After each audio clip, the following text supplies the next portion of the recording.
고속도로를 보겠습니다. 자, 서울과 문산 고속도로 노선도예요.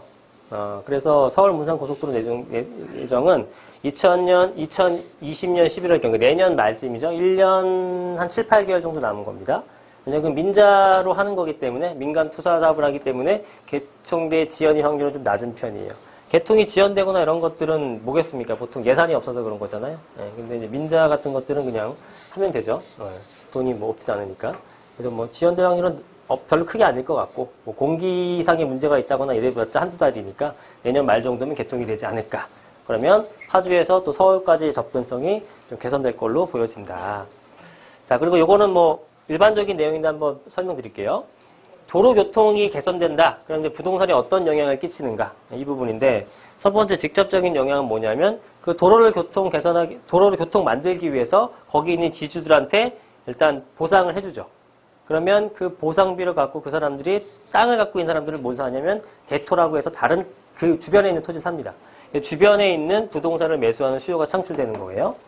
그리고 이러한 편의성 증대, 당연히 교통 개선됐으니까 편의성의 증대가 되겠죠. 그러면 외부에서 이제 외부 수요가 창출되는 형태가 됩니다. 예를 들어 우리 직장이 여기였는데 그 이후부터는 도로가 없었는데 신경도 안 썼다가 도로가 생겼어. 근데 지금 근처에 있는 것보다 훨씬 싸네? 가는 수요가 생기게 되겠죠? 그래서 이 갭을 좀 줄여주는 효과가 생기는 거죠. 갭을 줄여줄 때 이렇게 줄여주는 게 아니라 얘는 멈춰있거나 올라가고 얘가 빠르게 따라가는 형태이기 때문에 도로교통이 인해서 편의성 증대로 인한 외부 수요가 창출되면서 가격을 빠르게 따라잡는 모습을 보입니다. 이게 직접적인 영향이라면 간접적인 영향은 뭐냐면, 자, 일단 인프라가 개선되게 되겠죠. 그죠? 수요가 창출되게 되니까 또 아파트도 또 지어야 될 것이고, 뭐 해야 될 것이고, 이렇게 될 거니까 인프라가 개선되고 토지 수요가 증가로 인해서 토지 가격이 상승합니다. 그러면 토지 가격이 상승했다는 것은 뭐냐면, 아파트나 주택에 대한 원가가 상승한 거예요. 그죠? 아파트를 짓던, 주택을 짓던, 상가를 짓던, 오피스텔을 짓던 땅값에 무조건 포함되죠. 가격은. 근데 그 원자재 가격이 높아졌다. 그럼 여러분들한테 가는 소비자가도 높아질 수밖에 없겠죠. 분양 가격이. 그래서 이 원가가 상승함으로 인해서 전체적인 분양가 상승. 그러니까 분양가 상승은 주변 아파트 가격이라든가 주택 가격의 상승을 일고기 때문에 전반적인 상승을 나타나게 됩니다. 그 다음에 실제로 이제 인구가 늘었어요.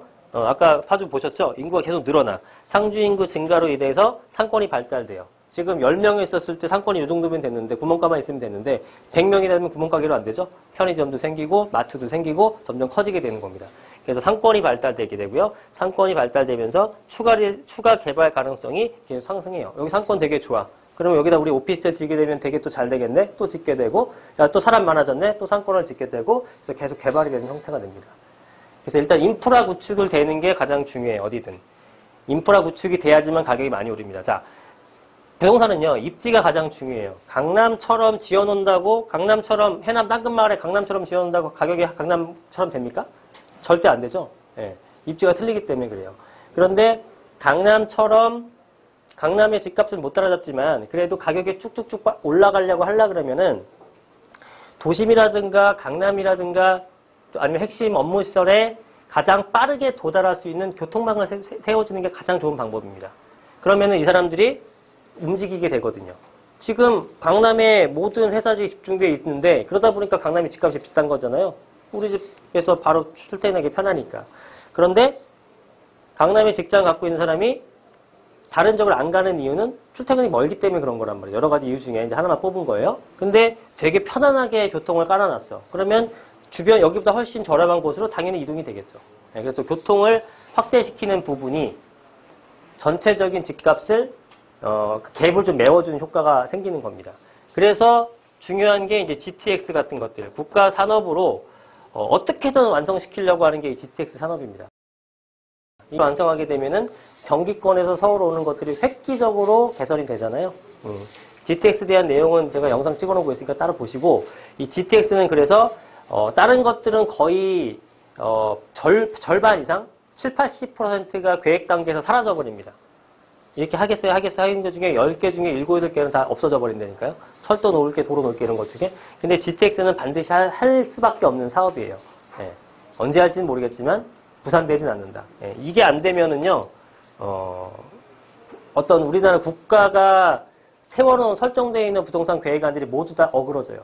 이게 돼야지만 거기에 연계된 전국 철도망 KTX가 진행될 수 있고 KTX이 진행돼야지만 유통망이 확대할 수가 있고 경제 발전을 할 수가 있고 이게 다 연결되는데 이런 것들이 안 되게 되면 시작부터 망가지기 때문에 이거는 반드시 됩니다.